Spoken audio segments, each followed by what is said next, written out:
Hi there, this is Carl Irwin with a look at MuseScore for the Play Engine and Muse Sounds. There have been a number of demonstrations out recently with the Play Engine and Muse Sounds, and also the additional samples that are available for Windows and Mac, but not for Linux. I'm on Linux, so I don't have access to these. I'm not sure that on Linux we even have access to the full Muse Sounds library at this point.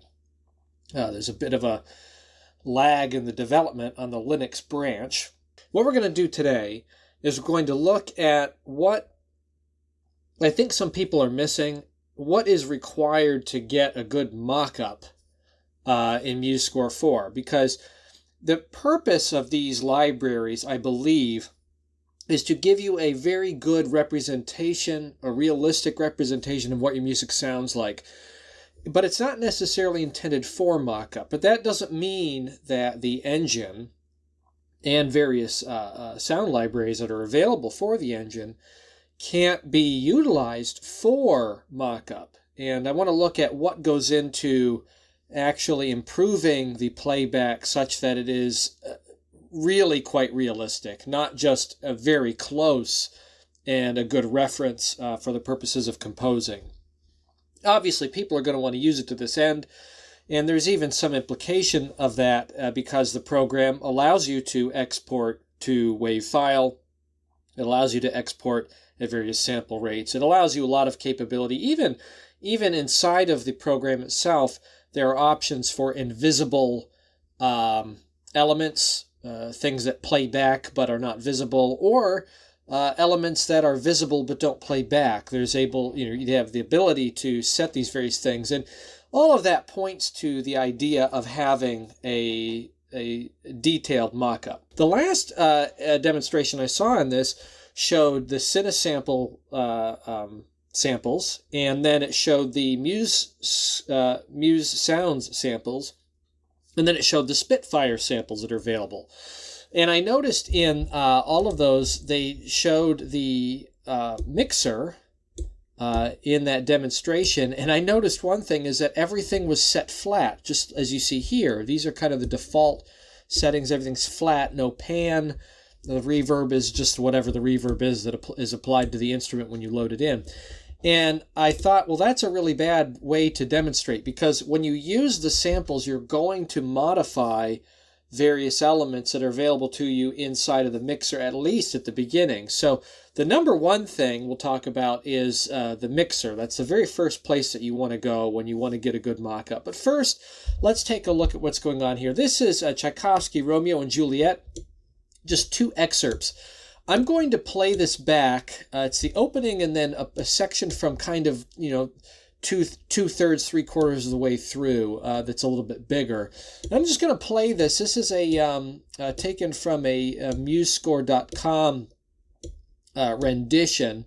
You can see that they put in really just the bare bones dynamics and articulation. I believe that what you would find inside of the score. Now, I did not compare this to the actual score, but my assumption is that it is probably fairly accurate to what you read out of the score. There are some tempo changes. Some of these tempo changes are placed to the beat, which you can do on some applications. On other MIDI-aware applications, it will only read tempo changes at the beginning of a measure. And if you want a tempo change to happen somewhere inside the measure, you would want to actually change the meter and then apply a tempo change on the beat one of that differentiated meter. It's kind of complicated. You can see the articulations are uniform, probably accurate.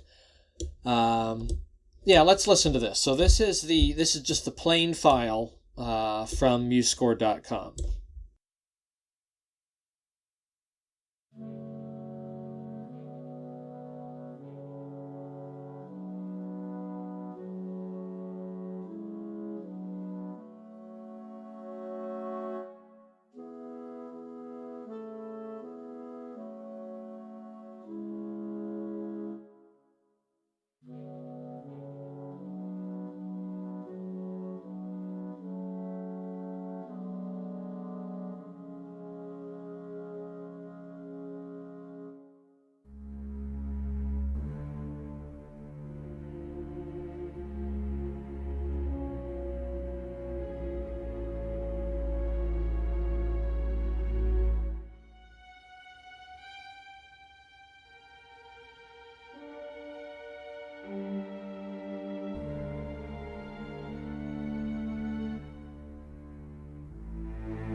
Okay, so that's the basic notation with all of the indications likely from score.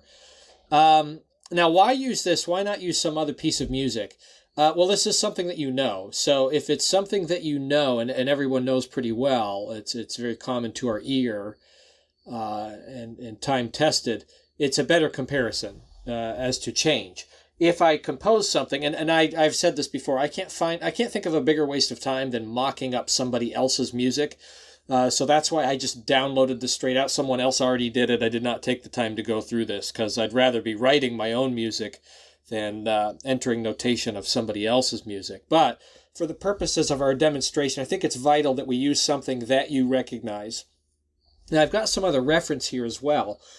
I've got a live performance. And when we look at the live performance, you'll kind of note some of the issues here. Here's a live, real performance from a real orchestra of the same excerpts.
Okay, so that's a live orchestra recording of the actual piece performed in a real environment.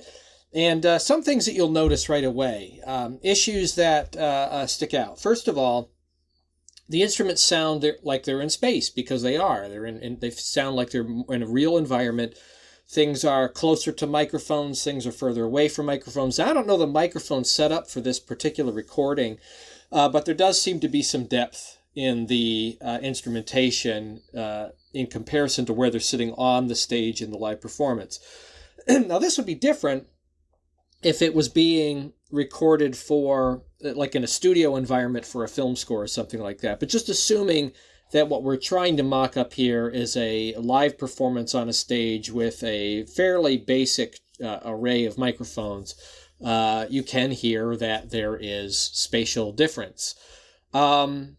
Other things that you'll notice is the way that instrumentalists perform is very different from the computer. Even if there's a round-robin feature to the sounds, to the Muse Sounds, there is a lot more nuanced interpretation on repeated notes for a performer, and also a differentiation between players who may be playing the same thing. There's a difference in dynamics, right? And there's a musicianship, an interpretation to the dynamic performance that is greater than what's on the notation. This is what we expect from a musician and from a conductor and a group, that there would be some nuanced interpretation that transcends the notation on the page. So you have that as well. It's very, very accurate in terms of performance and attack, but you'll notice that with performers, there is a discrepancy and a difference in release. Releases are not exactly unified between players within a section and even between sections. Even between families, you'll notice that the wind families, the woodwinds and the brass section, there's a little bit more breathing going on because they have to. There's an actual breathing in the phrasing that you can hear that's a little bit more drastic than what we hear from the strings. Now, if you look at what MuseScore does in terms of its notation playback, that is not the case. There is a uniformity of phrasing. The wind players, although it is emulating real players by using real samples, the one thing that MuseScore does not do is it does not emulate breathing. Even if you were to put in breath marks, I'm not sure that the breath marks really notate or indicate breathing in a realistic way. In reality, wind players are cutting phrases short much more excessively than what the computer allows for in the playback in the engine. So those are the big things. Let's look at what it would take, I think, to get a really good mock-up of this piece from MuseScore 4 in terms of a realistic playback. So for that, I actually have a playback file, and this is something that we've been doing in notation programs for years. 20 years. Over 20 years. Those of us that have been using notation programs and creating mock-ups from notation, we've been creating playback files. And here is a playback file for the exact same piece. And as soon as I load it, you see that there's a whole lot more stuff going on here. So let me just talk methodically about what is required to get a realistic playback, and then we'll listen to what this sounds like. The first thing we want to do, number one, is you want to go into the mixer and you want to set levels and pan accurately. So the first thing you'll notice is that there's leveling going on. And they're pretty drastic changes.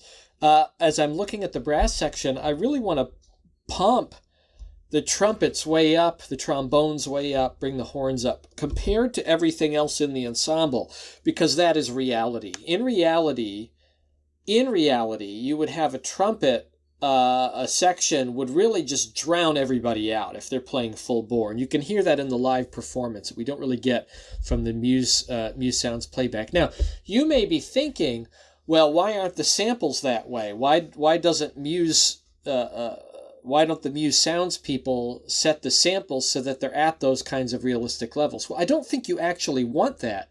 I think you want everything to be kind of on an even playing field, and the whole point is that you as a musician are supposed to be utilizing the mixer such that you will set the levels at to your taste and to your liking. If the play engine and if the library assumes too much about what you would want, then it leaves no room for you to actually set the levels the way you want. So you have to do this on your own. The second thing is that we want to also set the pan. Now, you don't have to go crazy with this, but just setting pan a little bit differently so that you get a more realistic placement from a mic tree can be very useful. The more drastic settings are really with the string section, where I have the violin 1 set all the way over to 70 to the left, violin 2 70 to the right. I'm utilizing a a string array that is more akin to a recording studio session where you have a balance of voices. Normally you would have the violin 1 on the left and then violin 2 would be slightly to the left. But I'm separating in stereo space violin 1 and 2 starkly left and right. And then viola and cello in the same way. And then I put the contrabasses dead center because they're a bass sound. Even though this doesn't fit logically to the space, that does fit logically to the stereo image that we're trying to achieve for a listener listening to a recorded playback. Now, the other thing you're going to notice is that I've doubled the string sections. Not only do I have the ensemble patches set, but I also put a solo patch for every section, and I set the pan slightly different for those solo patches.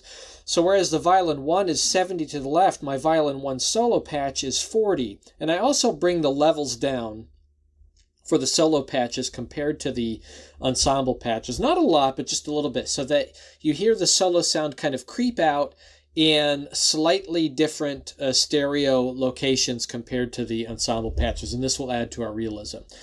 That's the first thing. And then also the reverb. For reverb, what I do is I set my instruments that are further back in the ensemble a little bit higher with a higher reverb. So I want the trumpets and the brass section, the trombones, the horns, to have a little bit more reverberation to give the sense that they're deeper on the stage than everything else. And then a little bit lower for the string sections, particularly for the violins, which are a lot closer to the presumed tree mic that is there. So that's the first thing. We set our doubling, sample doubling. I also put a synthesized warm pad synthesizer, doubling the contrabasses, and this is an octave lower, so it's actually a sub bass. That's going to warm up everything quite a bit, and I set the level quite low, so it's barely noticeable, but it is there. Okay, so these are some tricks to getting some realism. The second thing is note lengths. I jump into the file here, and for the winds in particular, you'll notice that there's some really funky note lengths here. I'm cutting things short where I think that a wind player would breathe. And I'm getting particular, not just with sections, but also with individuals. So even in this opening over here, you'll notice that some of the notes, I take the clarinet sounds in particular, and I cut them short, where I would have players breathing or tapering their sound. Later on in the louder section, the brass players in particular, I have them cut quite short in different places to emulate breathing and separation, particularly for the trumpets and the horns. But even for the trombones and the bass trombone, I do the same thing. On these shot hit notes, you'll notice that there's a differentiation between voices. Some of them are playing an eighth note, some of them are playing a dotted eighth note, some are playing a 16th, some are playing a dotted 16th. But these all go together to create a realistic rendition of what players are actually doing in the environment. Now, one thing with respect to this note length question, as you're changing note lengths for breathing and placement, another reason to change note lengths is to offset and create inaccuracy, but appropriate inaccuracy. Now, some people would say, well, a really great ensemble, the professional ensemble, they're going to be deadly accurate. No, they will be deadly accurate, but they'll also be individuals too. Now, one trick, and this will be very controversial, particularly with the string material. If you look down here and you look at my string line, this is supposed to be all 16ths. But what you notice in there is that I offset for every part. I just went down for every set of 16th notes. I added a dot to various 16th notes to make a dotted 16th 32nd combination. Now, this only works with very fast music, and with slow music, it really wouldn't be necessary. You wouldn't need to create inaccuracies in this way. In a sense, we already are just by changing the note lengths in various places. But you notice that the attacks are all very unified in the slow occurring hits. Whereas down here, by creating a dotted rhythm, you actually offset the attack on some instruments. But keep in mind that because this is going very fast and moving very quickly, it's not a big difference. It's not a major big difference. I want you to listen to this line here. Listen to the string section playing this now with these dotted rhythms added throughout.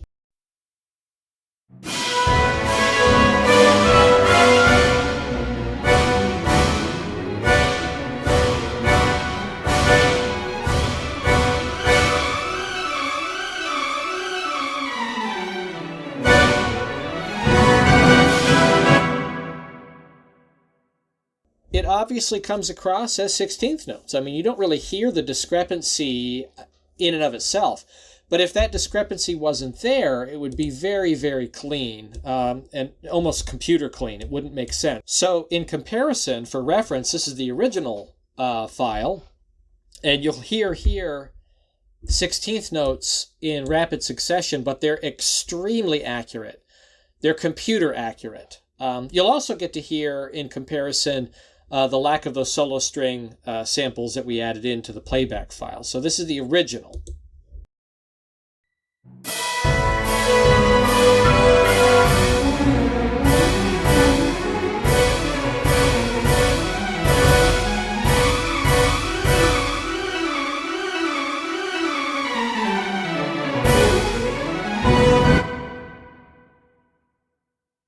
So it's especially obvious here where you have a repeated pattern going on, and it sounds exactly the same every time it happens, as if a computer was playing it, because a computer is playing it, and there's no difference between the iterations of that exact same material. It's exactly the same every time, picking on the same samples at the same volume at the exact same time. It's not human.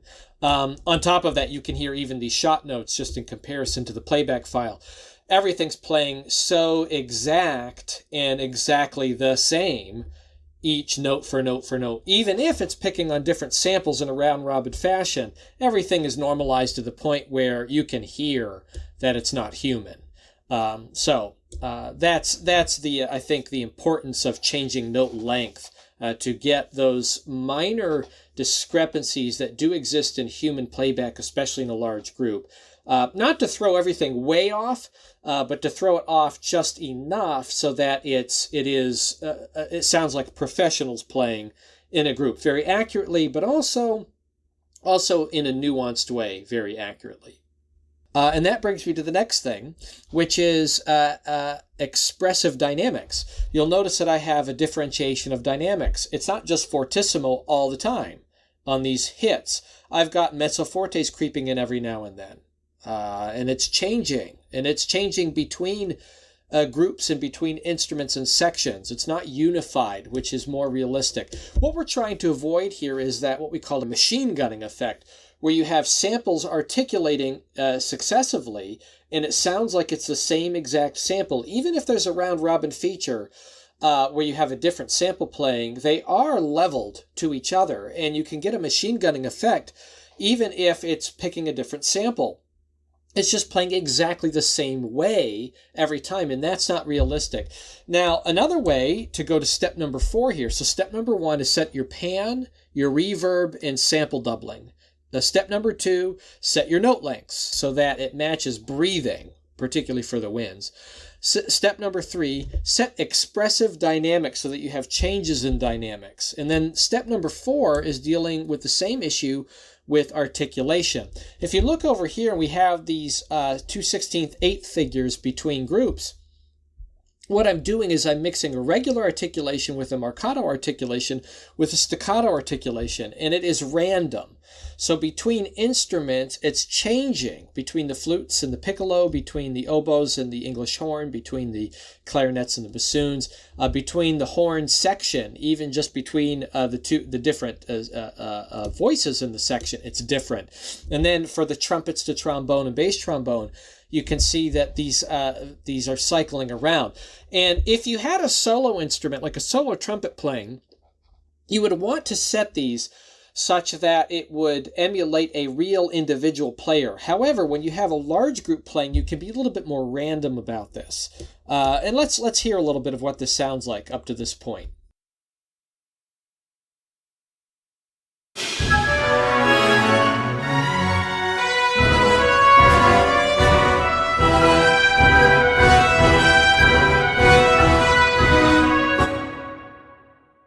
So what we're getting is a much better volume from different sections. It's more appropriate to a group. You hear that trumpet standing out, just dropping the hammer on that part. And between the articulations, the note lengths, and the dynamics that we've put in there, we've lost a lot of the machine gunning effect that we were getting from the original playback file. You want this to be very nuanced between players. Now, the first thing you're going to say in response to all this is, wow, that's a lot of work. Yes, it's a lot of work. For them to have a sample set and a play engine that would automatically do all of these things realistically, what that would mean is that the computer, through algorithm, is making a lot of decisions on your behalf. And I don't think you really want that. What you do want is you want good samples. And you want a good play engine that picks on some minor details like portamento between instrument ranges when an instrument's going from one note to another. We want to hear some of those subtle changes. And that's something for the play engine to deal with. However, when it comes to articulation, we want to have a good set of articulations, but when it comes to the nuanced performance of them, that's something that we will need to enter in an individual and separate, nuanced way, part to part, section to section. So this is how you get clean mock-ups. Now, so we don't hear any skips and bumps, I want to go back to our Audacity project. Here I've got the project played out, and this is the performance playback file, but it's been enveloped. Not only did I set all these issues, 1, panning, reverb, sample doubling, 2, note lengths for breathing, particularly for the winds and especially for the brass section, 3, expressive dynamics, setting foreground and background with expressive dynamics, bumping dynamics up a little bit more so that things are heard well. 4, nuanced repetition in articulation, setting articulations and using articulations that are not necessarily in the notation. Not only have I done this, but I've also reviewed all of these in step 5 and made very particular changes when I don't like something. And then I bring it into an audio editor and I master it. Now, I didn't do a lot of mastering here. I really didn't do anything. I did some compression. I did not do any EQ because I wanted to keep this as honest as possible. But I did some compression. I did a significant amount of enveloping in various places so that I would get a performance that matches what I think would be more realistic. So here is the final output from our playback file with the enveloping and some compression applied to it.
So that's significantly closer, I think, to a mock-up performance, something that would be realistic, something that could be passed off as a real ensemble performing.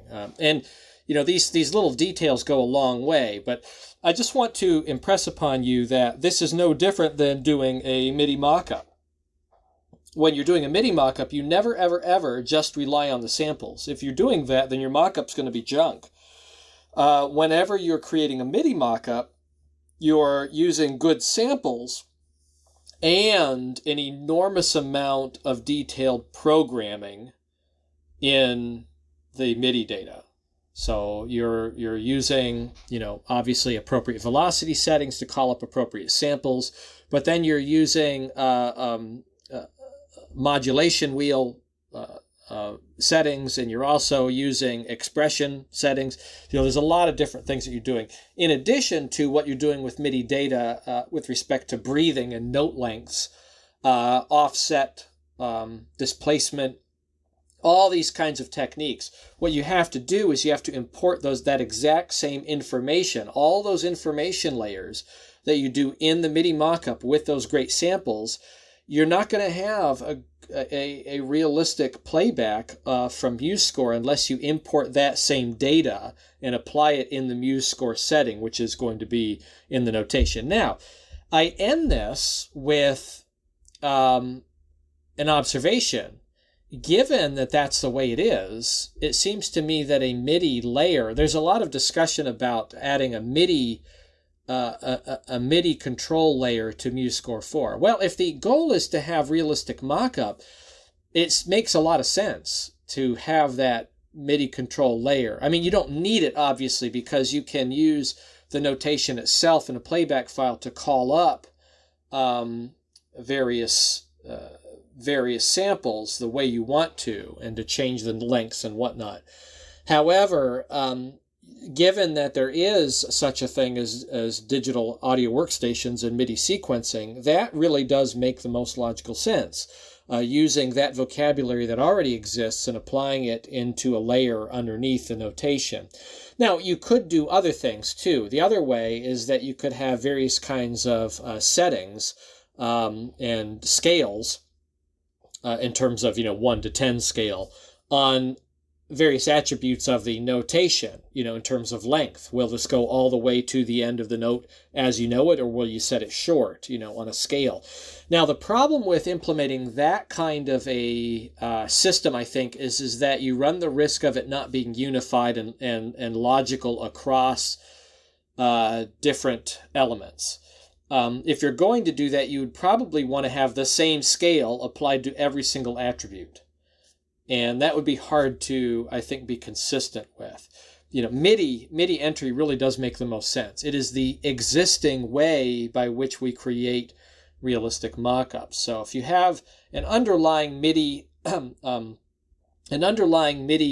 screen whereby you could look at note placement, accurate note placement in terms of starting, stopping, length, velocity, and taper, whatever you can apply to it, that would then be interpreted into a notation that does not actually exist on the page. I think would be the way to do it, if it even matters. Like I said, I'm perfectly content to create a playback file using the notation in unorthodox ways. I think that's perfectly adequate. You don't need the MIDI layer to do that. You can just do it now with the way things are. So that's my insight into this, and kind of my perspective as I look at creating mockups from MuseScore directly from notation. So best of luck with this. Happy composing and happy mixing.